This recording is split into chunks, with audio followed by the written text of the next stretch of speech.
Term NPS. For a secured future NPS जरूरी है।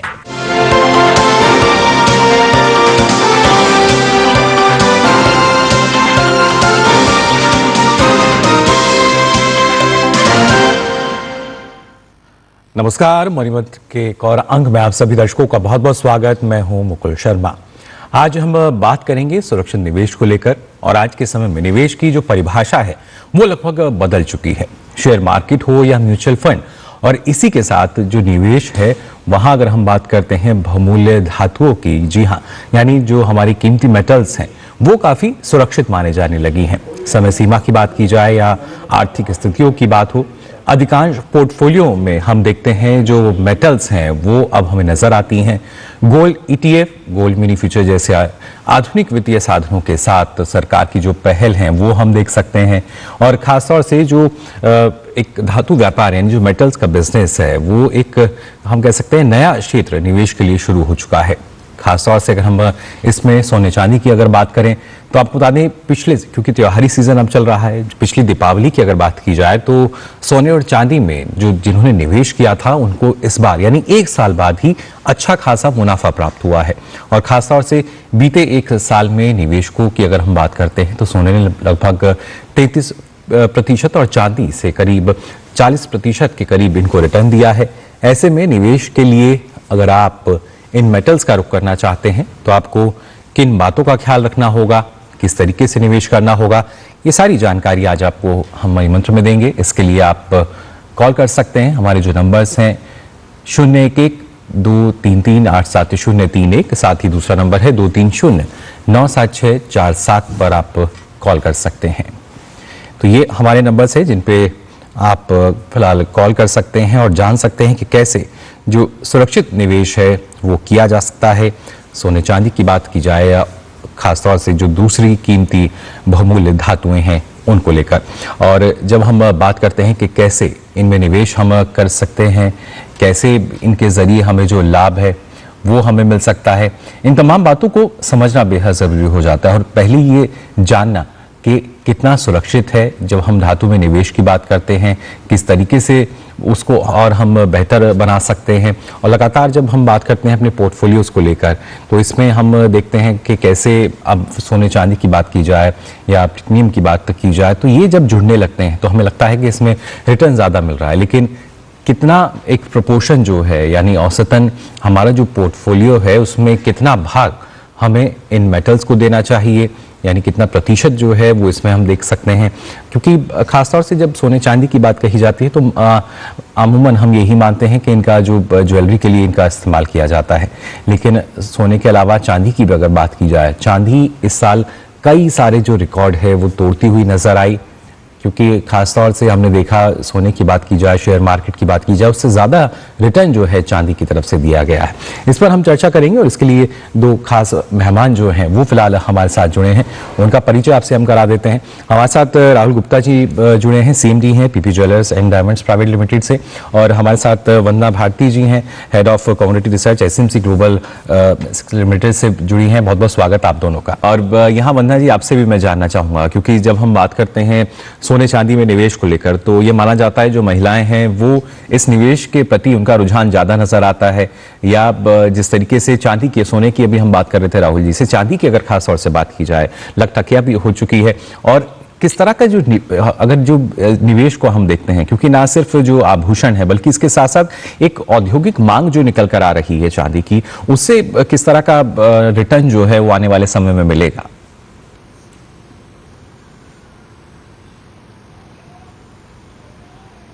यहाँ पे मैं ये कहना चाहूंगी कि चांदी जो है ये इंडस्ट्रियल मेटल का इससे बहुत बड़ा फायदा यहाँ पे मिल रहा है। और पिछले कुछ सालों में यहाँ पे देखा जाए, जितनी हम यहाँ पे क्लीन एनर्जी, ग्रीन एनर्जी की बात कर रहे हैं, फोटोवोल्टाइक है, हर जगह यहाँ पे चांदी की जो यूजर्स है वो बढ़ रहे हैं। और ओवरऑल देखा जाए तो पिछले 4 सालों में, पहले ऐसा होता था कि सप्लाई ज्यादा है, डिमांड कम है यहाँ पे, और यहाँ पे ये है, अब ये सिनेरियो बन गया हुआ कि पिछले 4 सालों से लगातार यहाँ पे डेफिसिट देखा जा रहा है सप्लाई साइड में, और यहाँ पे डिमांड मल्टी फोल्ड यहाँ पे बढ़ रहा है अगर हम औद्योगिक डिमांड की यहाँ पे बात करें। साथ में देखा जाए जो यहाँ पे लगातार रैली आई है गोल्ड में और रिकॉर्ड हाइट्स बनते जा रहे हैं, इसकी वजह से काफी सारे जो यहाँ पे निवेशक है वो चांदी में भी शिफ्ट हो रहे हैं। तो यहाँ पे इंडस्ट्रियल डिमांड भी बढ़ रही है, इन्वेस्टमेंट डिमांड भी बढ़ रहा है, और साथ में एक चीज है कि ETF डिमांड यहाँ पे जो वेस्टर्न कंट्रीज है खासकर वहाँ पे काफी ज्यादा बढ़ा है। और हम लोगों ने ये पैटर्न देखा है कि जब भी चांदी में ETF डिमांड की जो बढ़त है वो यहाँ पे बढ़ी है, यहाँ पे निवेश बढ़ा है, तब तक चांदी ने काफी ज्यादा एक कह सकते कि प्रीमियम रिटर्न यहाँ पे दिया है। तो मेरे ख्याल से अगर हम 2024 की भी बात करें तो 34% का रिटर्न अगर गोल्ड में है तो चांदी ने यहाँ पे 40% तक का रिटर्न दिया है। तो मुझे लग रहा है कि ये जो सुपर रैली है ये अभी यहाँ पे कंटिन्यू रहनी चाहिए जब तक यहाँ पे औद्योगिक डिमांड जो है वो यहाँ पे बनता हुआ नजर आ रहा है। जी बिल्कुल, और उसी वजह से काफ़ी महत्वपूर्ण भी हो जाती है। और खासतौर से वंदना जी, क्योंकि जब हम सोने की भी बात करते हैं तो माना जाता है करीब एक अनुमान है कि करीब 700 से 800 टन की खपत जो है वो भारत में सोने की होती है। और ऐसे में जाहिर तौर पर जो निवेशक हैं उनका रुझान तो होता ही है, आभूषणों की बात की जाए या दूसरे माध्यम उनके जरिए, लेकिन जो अब और नए माध्यम आने लगे हैं, डिजिटल गोल्ड जो है उसका प्रचलन हम देख रहे हैं कैसे बढ़ रहा है। क्योंकि आपके पास ये ज़रूरी नहीं कि अगर 10 ग्राम के पैसे नहीं है तो आप अगर 1 ग्राम से शुरू करना चाह रहे हैं, उससे भी कम में शुरू करना चाह रहे हैं, बल्कि 1 से 10 रुपए तक भी आज के समय में हम देखते हैं इसकी शुरुआत जो है होने लगी है। ये जो अब नए माध्यम आ रहे हैं निवेश के, ये इनको किस तरीके से आप देखती हैं? जी, ये काफी इम्पोर्टेंट है क्योंकि पहले हम क्या था कि बिल्कुल ट्रेडिशनल जो हमारा रेवेन्यूज होता था वहां पे हम निवेश करते थे। यहाँ पे आपको ज्वेलरीज है, सोने के सिक्के हैं, या यहाँ पे बार्स वगैरह हम लोग लेते थे।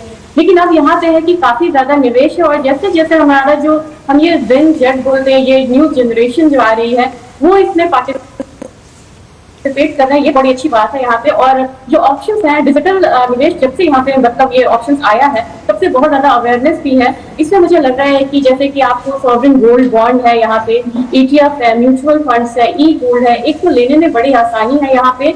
और सबसे बड़ी बात है कि सोने में इतनी बढ़त आई है कि कभी कभी हमें ये लगता है कि सोना हमारे रीच से बाहर हो गया है। काफी बड़ा तबका जो बोलता है कि हमारे रीच से बाहर हो गया है, उनके लिए यहाँ पे ETF है। ETF में अगर आज के दिन में भी अगर देखा जाए तो मुझे लग रहा है कि 70 से 75 रुपए तक हम एक जिसका यूनिट है वो ले सकते हैं। तो अब यहाँ पे निवेशक उसको SIP के जरिए यहाँ पे SIP की तरह ले रहे हैं और वो महीने में अपना निवेश कर रहे हैं, और उन्हें लग रहा है कि आने वाले 2-3 सालों में उन्हें अच्छा अमाउंट पूर्ण हो जाएगा, तब जाके उसे वो कन्वर्ट करके जब जरूरत पड़ेगी वो ज्वेलरी ले सकते हैं या फिर अपनी जरूरत अदर जो मतलब मांग है उसको पूरी कर सकते हैं। जी बिल्कुल, तो ये जानना हमारे जो निवेशक हैं वो जाहिर तौर पे चाहते होंगे गोल्ड ETF जो है इनमें और किन बातों का ख्याल हमें रखना चाहिए और किस तरीके से जो निवेश है वो उनको करना लाभकारी हो सकता है, इस बारे में भी आपसे हम यहाँ जानकारी लेंगे।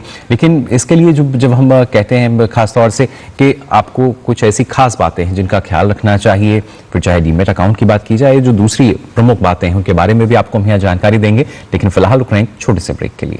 जी बिल्कुल, क्योंकि एक सुरक्षित निवेश जो है वो माना जाता है इसको, और है भी, सिर्फ मानने वाली बात नहीं है। लेकिन वंदना जी, जब खासतौर से चांदी को लेकर हम अब क्योंकि लगातार जिस तरीके से सुर्खियों में रही है चांदी, और हम यही कहते हैं भाई जिनके पास कीमती धातु हैं उन्होंने उनकी चांदी हुई है, मुनाफे के लिहाज से जब बात की जाती है त्योहारी सीजन में इस बार भी हमने देखा किस तरीके की जो खरीदारी है वो की गई है, कितना असर इससे जो जिस रैली की आप बात कर रही थी उस पर पड़ता हुआ नजर आएगा? मुझे लग रहा है कि चांदी में इस बार फिजिकल यहाँ पे डिमांड काफी ज्यादा बढ़ा है, क्योंकि मार्केट में ये चीज पहले से ही था, एक अवेयरनेस थी कि ये ऐसी कमोडिटी है जिसमें अभी रैली आनी बाकी है।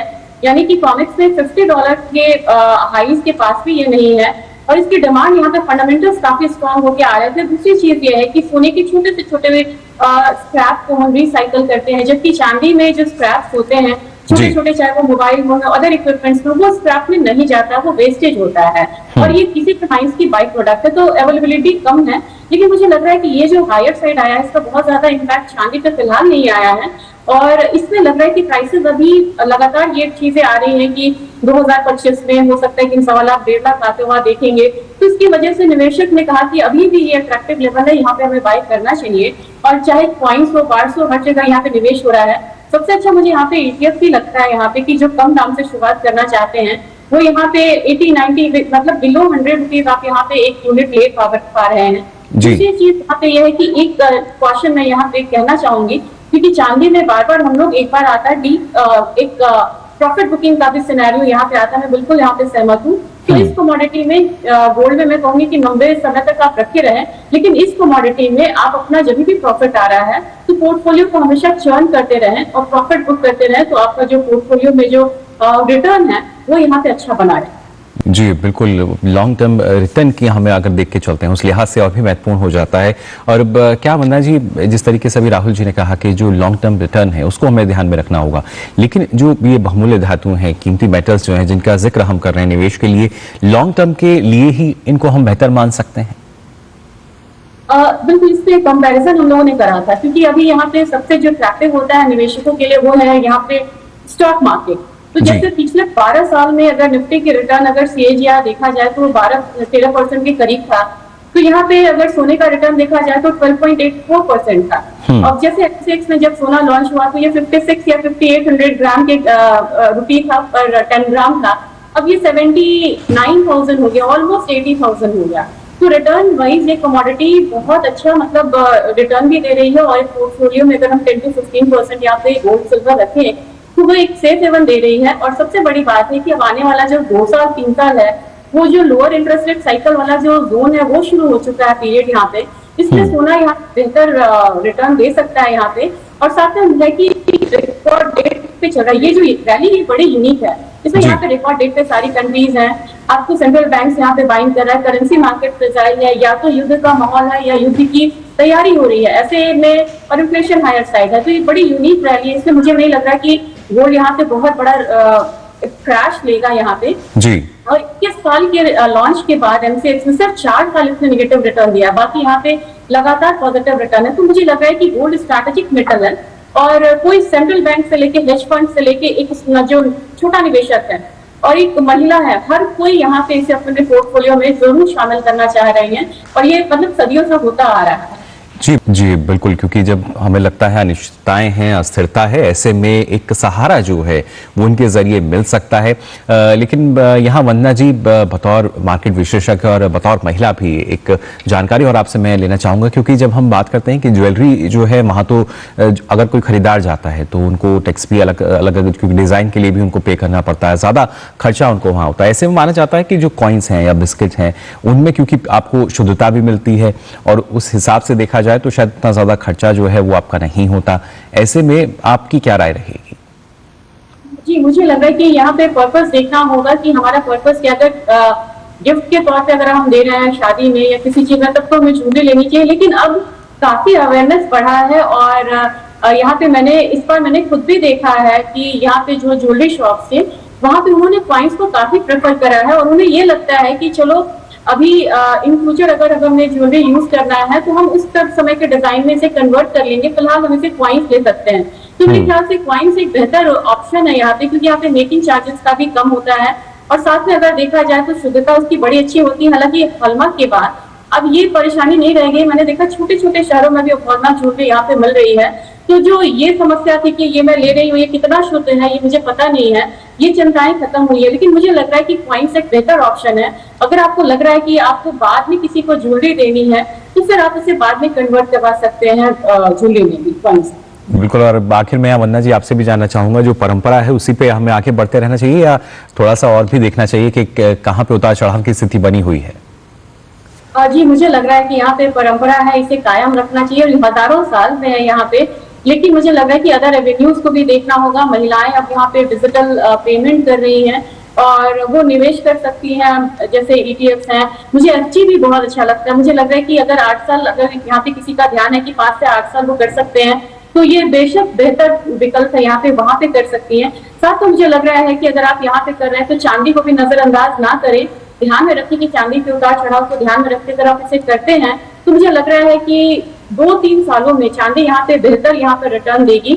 और एक बात को मान के चलना होगा कि किसी भी इंडस्ट्रियल मेटल में जब भी रिकॉर्ड हाई पे प्राइसेस जाते हैं, बहुत ऊंचाई पे जाता है, तो उसके सब्स्टिट्यूट की जो खोज होती है वो होनी शुरू हो जाती है। जैसे हम लोगों ने निकल में देखा था, निकल का पिग आयरन बना और फिर प्राइसेस क्रैश हुए। इन सब चीजों को ध्यान में रखना होगा, अवेयरनेस अपना वो बढ़ाते रहें, और चांदी में फिलहाल वो थोड़ा सा पोर्टफोलियो अपना बढ़ाएं, गोल्ड में भी रखें। लेकिन मुझे लग रहा है कि ई गोल्ड तो मैं नहीं कहूंगी, लेकिन मैं कहूँगी SG में निवेश करके चलना चाहिए। चलिए, बिल्कुल। तो निवेश के लिहाज से देखिए किस तरीके से जो कीमती मेटल्स हैं इसमें निवेश करना चाहिए, लेकिन कितना करना चाहिए वो आपने जाना, और कैसे कर सकते हैं, किन बातों का ख्याल रखना होगा। फिलहाल हमारे साथ हमारे जो दोनों खास मेहमान जुड़े, राहुल जी और वंदना जी, आप दोनों का बहुत बहुत शुक्रिया हमारे साथ जुड़ने के लिए। तो जाना आपने मनी मंत्र में किस तरीके से आप भी अगर निवेश करना चाहते हैं, और खासतौर से निवेश अगर आप चाहते हैं कि आप धातुओं में करें, मेटल्स में करें, तो किन बातों का ख्याल आपको रखना होगा। फिलहाल आज के लिए मनी मंत्र में बस इतना ही, लेकिन आपको बता दें खबरों की दुनिया से जुड़े रहने के लिए अब आप डीडी न्यूज की खबरें और अपडेट्स जो हैं वो यूट्यूब, फेसबुक, ट्विटर, इंस्टाग्राम और हमारी वेबसाइट पर भी जाकर देख सकते हैं, और ये तमाम जानकारी जो है वहां उपलब्ध है, और आप इन्हें फॉलो करें, सब्सक्राइब करें। फिलहाल के लिए मनी मंत्र में बस इतना ही, मुझे दीजिए अनुमति, नमस्कार।